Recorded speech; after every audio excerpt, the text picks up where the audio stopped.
Preguntas para una nueva educación.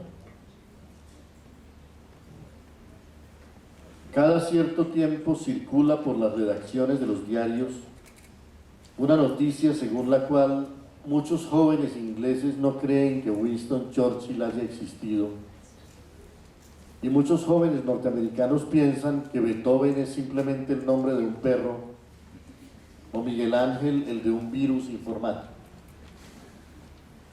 Hace poco tuve una larga conversación con un joven de 20 años que no sabía que los humanos habían llegado a la luna y creyó que yo lo estaba engañando con esa noticia. Estos hechos llaman la atención por sí mismos, pero sobre todo por la circunstancia de que pensamos que nunca en la historia hubo una humanidad mejor informada. En nuestro tiempo recibimos día y noche altas y sofisticadas dosis de información y de conocimiento. Ver la televisión es asistir a una suerte de aula luminosa donde se nos transmiten sin cesar toda suerte de datos sobre historia y geografía, ciencias naturales y tradiciones culturales. Continuamente se nos enseña, se nos adiestra y se nos divierte.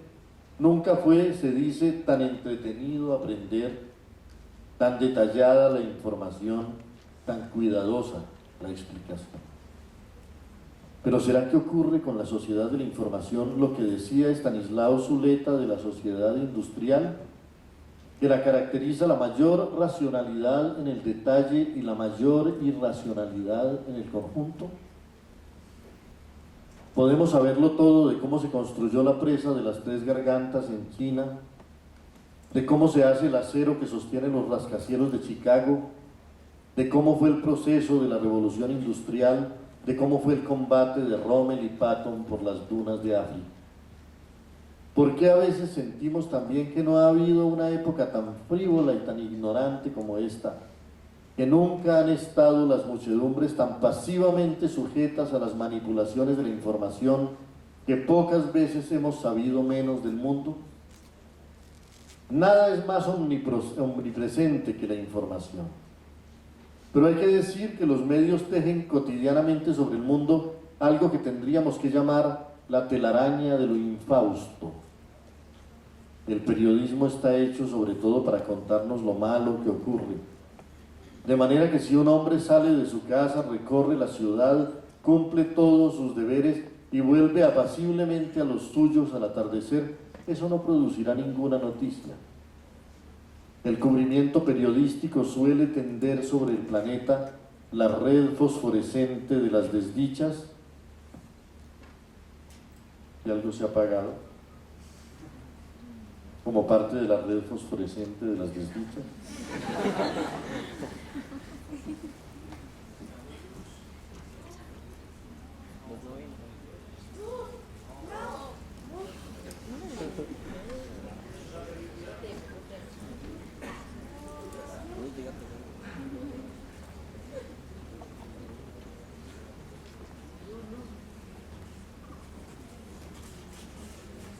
El cubrimiento periodístico suele tender sobre el planeta la red fosforescente de las desdichas y lo que menos se cuenta es lo que sale bien. Nada tendrá tanta publicidad como el crimen, tanta difusión como lo accidental, nada será más imperceptible que lo normal. En otros tiempos, la humanidad no contaba con el millón de ojos de mosca de los medios tumbando desvelados sobre las cosas, y es posible que ninguna época de la historia haya vivido tan asfixiada como esta por la acumulación de evidencias atroces sobre la condición humana. Ahora todo quiere ser espectáculo. La arquitectura quiere ser espectáculo, la caridad quiere ser espectáculo, la intimidad quiere ser espectáculo, y una parte inquietante de ese espectáculo es la caravana de las desgracias planetarias. Nuestro tiempo es paradójico y apasionante, y de él podemos decir lo que Oscar Wilde decía de ciertos doctores: lo saben todo, pero es lo único que saben. El periodismo no nos ha vuelto informados, sino noveleros. La propia dinámica de su labor ha hecho que las cosas solo nos interesen por su novedad, Si no ocurrieron ayer, sino anteayer, ya no tienen la misma importancia. Por otra parte, la humanidad cuenta con un océano de memoria acumulada. Al alcance de los dedos y de los ojos hay en los últimos tiempos un depósito universal de conocimiento y parecería que casi cualquier dato es accesible. Sin embargo, tal vez nunca había sido tan voluble nuestra información, tan frágil nuestro conocimiento, tan dudosa nuestra sabiduría. Ello demuestra que no basta la información. Se requiere un sistema de valores y un orden de criterios para que ese ilustre depósito de memoria universal sea algo más que una centina de desperdicio. Es verdad que solemos descargar el peso de la educación en el llamado sistema escolar, olvidando el peso que en la educación tienen la familia, los medios de comunicación y los dirigentes sociales. Hoy, cuando todo lo miden sofisticados sondeos de opinión, deberíamos averiguar cuánto influyen para bien y para mal la constancia de los medios y la conducta de los líderes en el comportamiento de los ciudadanos. Cuenta Gibbon en La declinación y caída del Imperio Romano, que cuando en Roma existía el poder absoluto, en tiempos de los emperadores, dado que en cada ser humano prima siempre un carácter, con cada emperador subía al trono una pasión que por lo general era un vicio. Con Tiberio subió la perfidia, con Calígula subió la crueldad, con Claudio subió la pusilanimidad, con Nerón subió el narcisismo criminal, con Galba la avaricia, con Otón la vanidad, y así se sucedían en el trono de Roma los vicios hasta que llegó Vitelio y con él se extendió sobre Roma la enfermedad de la gula. Pero curiosamente un día llegó al trono Nerva y con él se impuso la moderación. Lo sucedió Trajano y con él ascendió la justicia. Lo sucedió Adriano y con él reinó la tolerancia. Llegó Antonino Pío y con él la bondad. Y finalmente con Marco Aurelio gobernó la sabiduría. De modo que así como se habían sucedido los vicios, durante un siglo se sucedieron las virtudes en el trono de Roma. Tal era en aquellos tiempos, al parecer, el poder del ejemplo, el peso pedagógico de la política sobre la sociedad. En nuestro tiempo el poder del ejemplo lo tienen los medios de comunicación. Son ellos los que crean y destruyen modelos de conducta. Pero lo que rige su interés no es necesariamente la admiración por la virtud ni el respeto por el conocimiento. No son la cordialidad de Whitman, la universalidad de Leonardo, la perplejidad de Borges, la elegante claridad de pensamiento de Oscar Wilde, la pasión de crear de Picasso o de Basquiat, o el respeto de Pierre Michon por la compleja humanidad de la gente sencilla, lo que gobierna nuestra época, sino el deslumbramiento ante la astucia, la fascinación ante la extravagancia, el sometimiento ante los modelos de la fama o la opulencia. Podemos admirar la elocuencia y ciertas formas de la belleza, pero admiramos más la fuerza que la lucidez, más los ejemplos de ostentación que los ejemplos de austeridad, más los golpes bruscos de la suerte que los frutos de la paciencia o de la disciplina. Quiero recordar ahora unos versos de T.S. Eliot. ¿Dónde está la vida que hemos perdido en vivir? ¿Dónde la sabiduría que hemos perdido en conocimiento? ¿Dónde el conocimiento que hemos perdido en información? 20 siglos de historia humana nos alejan de Dios y nos aproximan al polvo.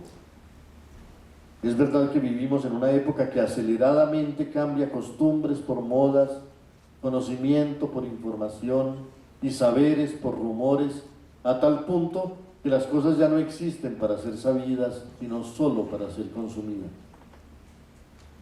Hasta la información se ha convertido en un dato que se tiene y se abandona, que se consume y se deja. No solo hay una estrategia de la provisión, sino una estrategia del desgaste, pues ya se sabe que no solo hay que usar el vaso, hay que destruirlo inmediatamente.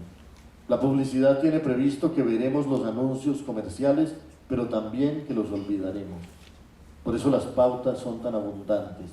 Por la lógica misma de los medios modernos, bastaría que un gran producto dejara de anunciarse, aunque tenga una tradición de medio siglo, y las ventas bajarían considerablemente. Todo sucede y nada se recuerda en esos gabinetes cristalinos, dice un poema de Jorge Luis Borges que habla de los espejos. Podemos decir lo mismo de las pantallas que llenan el mundo. Todo sucede y nada se recuerda en esos gabinetes cristalinos. Y corresponderá tal vez a la psicología o a la neurología descubrir si los medios audiovisuales sí tienen esa capacidad pedagógica que se les atribuye, o si pasa con ellos lo mismo que con los sueños del amanecer, que después de habernos cautivado intensamente, se borran de la memoria con una facilidad asombrosa. Pero el propósito principal de la programación de televisión, por mucho contenido pedagógico que tenga, no es pedagógico, sino comercial. Y lo mismo ocurre ahora con la industria editorial.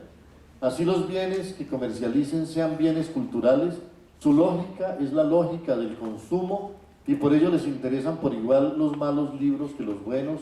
No siempre hay un criterio educativo en su trabajo.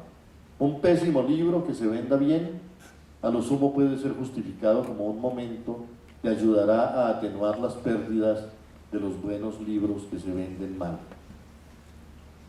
La inevitable conclusión es que las cosas demasiado gobernadas por el lucro no pueden educarnos, porque están dispuestas a ofrecernos incluso cosas que atentan contra nuestra inteligencia si el negocio se salva con ellas, del mismo modo que las industrias de alimentos y de golosinas están dispuestas a ofrecernos cosas ligeramente malsanas si el negocio lo justifica. Tendría que haber alguna instancia que nos ayude a escoger con criterio y con responsabilidad, y es entonces cuando nos volvemos hacia el sistema escolar con la esperanza de que sea allí donde actúan las fuerzas que nos ayudarán a resistir esta mala fiebre de información irresponsable, de conocimiento indigesto, de alimentos onerosos, de pasatiempos dañinos. A lo largo de la vida entera aprendemos, y si bien los años que vamos a la escuela son decisivos, al llegar a ella ya han ocurrido algunas cosas que serán definitivas en nuestra formación, y después de salir toda la vida tendremos que seguir formándonos. Yo a veces hasta he llegado a pensar que no vamos a la escuela tanto a recibir conocimientos, cuanto a aprender a compartir la vida con otros, a conseguir buenos amigos y buenos hábitos sociales. Suena un poco escandaloso pensar que vamos a la escuela a conseguir amigos antes que a conseguir conocimientos, y no puede decirse tan categóricamente, pero hay una anécdota que siempre me pareció valiosa. El poeta romántico Percy Bysshe Shelley, que perdió la vida por empeñarse en navegar en medio de una tormenta en la bahía de Spezia, en Italia, fue siempre un hombre rebelde y solitario. Se dice que después de su muerte, su mujer, Mary Wollstonecraft, llevó a los hijos de ambos a un colegio en Inglaterra y al llegar preguntó cuáles eran los criterios de la educación en esa institución. Aquí enseñamos a los niños a creer en sí mismos, le dijeron. Oh, dijo ella, eso fue lo que hizo siempre su pobre padre. Yo preferiría que los enseñaran a convivir con los demás. A veces me pregunto si la educación que transmite nuestro sistema educativo no es a veces demasiado competitiva, hecha para reforzar la idea de individuo que forjó y ha fortalecido la modernidad. Todo nuestro modelo de civilización reposa sobre la idea de que el hombre es la medida de todas las cosas, de que somos la especie superior de la naturaleza y que nuestro triunfo consistió precisamente en la exaltación del individuo como objetivo último de la civilización. En estos días me llamó la atención ver que las pruebas universitarias tienden a fortalecer sus instrumentos para detectar cuándo los alumnos que están presentando sus exámenes cometen el pecado de aliarse con otros para responder y copian las respuestas. Pero tantas veces en la vida necesitamos de los otros, que pensé que también debería concederse algún valor a la capacidad de aliarse con los demás. ¿Por qué tiene que ser necesariamente un error o una transgresión que el que no sabe una respuesta busque a alguien que la sepa? Conozco bien la respuesta que nos daría el profesor. En ciertos casos específicos estamos evaluando lo que el alumno ha aprendido, no lo que ha aprendido su vecino. Y no podemos estimular la pereza ni la utilización oportunista del saber del otro. Todo eso está muy bien, pero no sé si se desaprovecha para fines educativos la capacidad de ser amigos, de ser compañeros e incluso de ser cómplices. Y dado que todo lo que se memoriza finalmente se olvida, más vale enseñar procedimientos y maneras de razonar antes que respuestas que puedan ser copiadas. Todo eso nos lleva a la pregunta de lo que es verdaderamente saber. A veces es algo que tiene que ver con la memoria, a veces con la destreza, a veces con la recursividad. Si los estudiantes tienen que dar todos la misma respuesta, es fácil que haya quienes copien la del vecino. Pero ello solo es posible en el marco de modelos que uniformizan el saber como un producto igual para todos. Y eso solo vale para lo que llamaríamos las ciencias cuantitativas. 1 y 1 deben ser 2, y la suma de los ángulos interiores de un triángulo debe ser igual a 2 rectos en cualquier lugar de la galaxia. Pero también es posible contrariar imaginativamente esas verdades, y el arte de la pedagogía debe ser capaz de hacerlo sin negarlas. La tesis elemental de que 1 es igual a 1 solo funciona en lo abstracto. Solo en lo abstracto una mesa es igual a otra mesa, una vaca igual a otra vaca, un hombre igual a otro hombre. No hay el mismo grado de verdad cuando pasamos de lo general a lo particular. Un árbol no es igual a otro árbol. Un árbol es igual a otro árbol en abstracto, pero un pino no es igual a una ceiba, una flor de jacarandá no es igual a una flor de madreselva, y si pretendemos que un perro es igual a otro perro, nos veremos en dificultades para demostrar que un gran danés es igual a un chihuahua. Y en cuanto a los humanos, la cosa se complica tanto que las verdades de la estadística no pueden eclipsar las verdades de la psicología o de la estética. Un hombre debe ser igual a otro hombre en las oportunidades y en los derechos, pero también es importante que sea